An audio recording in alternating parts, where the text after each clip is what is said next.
वडील आईसोबत कठोर आहेत, माझ्यासोबत नसल्याचंही शिशू आपल्या पोस्टमध्ये म्हणतोय। त्याची सोशल मीडिया पोस्ट सध्या व्हायरल होतीये, प्रचंड चर्चेत आल्याचं पाहायला मिळतंय।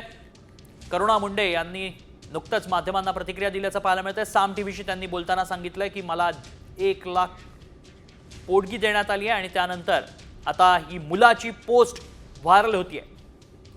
अधिक माहिती जाणून घेऊ, आमचे प्रतिनिधी सुनील काळे सध्या संपर्कात आहेत। सुनील, काय नेमकं पोस्टमध्ये म्हणण्यात आलंय, शिशू काय म्हणतोय?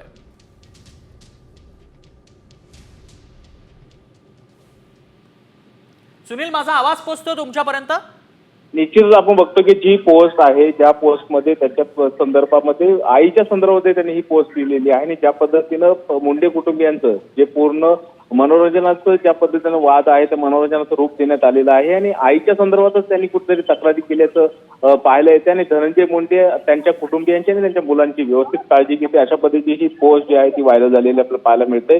त्यामुळे यातून नवीन वाद निर्माण होताना पाहायला मिळतोय, कारण की करुणा मुंडे म्हणतात की मुलांच्या बाबत जबाबदारी धनंजय मुंडे घेत नाही, पण मुलगा मात्र त्यांच्या संदर्भात म्हणतोय की धनंजय मुंडे बापाची जबाबदारी घेत आहेत।